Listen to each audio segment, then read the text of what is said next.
இங்கே இந்த பொண்ணு ஒரு துணி கடையில் வேலை பார்த்துட்டு இருக்கா. லேட்டாக வந்ததுக்கு ஓனர் சொல்கிறான், நீ லேட்டாக வந்ததுனால உனக்கு சம்பளத்தை பிடிச்சிட்டு தான் கொடுப்பேன்னு. இந்த பொண்ணு இருக்கிற வேலையெல்லாம் பார்த்துட்டு அங்கே ஒரு சேர் இருக்குது, அதில் உட்காரலான்னு போகிறா. அப்போ ஒரு பையன் வேணுன்னே வந்து இந்த பொண்ணை சைட் அடிக்கிறதுக்காக எல்லா டிஷர்ட்டையும் பார்த்துட்டு ஒரு டிஷர்ட்டை வாங்கிட்டும் கிளம்புறான். இவன் டயர்டானவ சரி உட்காரலான்னு போகும்போது அவங்க ஓனர் மறுபடியும் கூப்பிட்டு இந்த காசு சில்லறையை மாற்றிடுவான்னு சொல்லி அனுப்பி விட்டுறான்.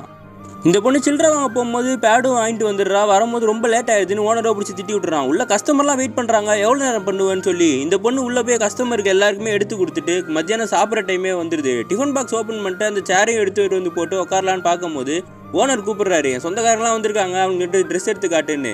இவளும் போய் ட்ரெஸ் எடுத்தெல்லாம் காமிச்சிக்கிட்டு இருக்கா. அவங்க எல்லாத்தையுமே எடுத்துட்டு ஓனர்கிட்ட போய் 500 ரூபாய்க்கு கிடைக்குமான்னு கேட்டா, நீங்களாம் சொந்தக்காரங்களா, இவ்வளோ கம்மியாக கேட்குறீங்க, ஓடி போங்கன்னு சொல்லி துரத்தி விட்டுறாரு. இந்த பொண்ணு மறுபடியும் சாப்பிட போனா அவள் டிஃபன் பாக்ஸ்லேயே வந்து விழுந்து கிடக்கு. அவளும் பாவம் அதை எடுத்து கொட்டிடுறா.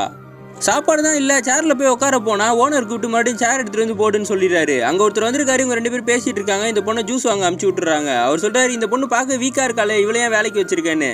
இவ தான் கம்மி சம்பளத்துக்கு வரா, நம்ம என்ன சொன்னாலும் கேட்பான்னு சொல்லி கிண்டல் பண்ணிட்டு இருக்காங்க. பொண்ணுங்களுக்கு இதை தவிர வேற என்ன வேலைன்னு சொல்லிட்டு இருக்கும் போது இந்த பொண்ணு ஜூஸ் எடுத்துட்டு வந்து தரா. ஓனர் குடிச்சிடறாரு. அவர் ஜூஸ் குடிக்காம அப்படியே வச்சுட்டு கிளம்பிடுறாரு. ஓனர் கேட்கறா, இந்த ஜூஸ் நீ குடிக்கிறியான்னு. அந்த பொண்ணு வேணான்னு சொன்ன உடனே அதையும் எடுத்து அவனே குடிச்சிடறான். அந்த பொண்ணு போய் ஒரு பொம்மையில சாஞ்சிக்கிட்டு நிற்கிறான். இந்த ஓனரோ போனை பார்த்துட்டு இருந்தவன் அப்படியே படுத்துடுறான். இந்த பொண்ணு அசந்து தூங்கிடுறான். அந்த பொம்மை கீழே விழுந்த உடனே ஓனர் எஞ்சி திட்டுறான், உனக்கு அறிவே இல்லையா, அதில் போய் சாஞ்சி நிற்கிறேன்னு சொல்லி. கால்வழியில் இந்த பொண்ணுக்கு அழுகியே வந்துடுது. மறுபடியும் ஓனர் தூங்கினவுடனே நைஸாக போய் சேர் எடுக்கலான்னு போகிறா. அப்போ கரெக்டாக ஃபோன் அடிச்சிடுது. அவர் முழிச்ச உடனே இவளும் போய் ஃபோனை அட்டன் பண்ணுறா. அவங்க அம்மா சொல்கிறாங்க, அப்பா உடம்பு முடியல, கொஞ்சம் வர முடியுமான்னு. இவளும் போய் பர்மிஷன் கேட்டு போகிறா. உன்னோட சம்பளத்தை தான் கட் பண்ணுவேன்னு சொன்னோன்னே பாவம் இவ்வளோ வீட்டுக்கு போயிட்டு இருக்கா. கடைசியாக காட்டுறாங்க, அந்த ஓனர் இந்த சேரை இந்த பொண்ணு கூட கொடுக்காம இவன் தூங்கும் போது காலுக்கு அந்த சேரை வச்சுட்டு படுத்துக்கிட்டு இருக்கான்.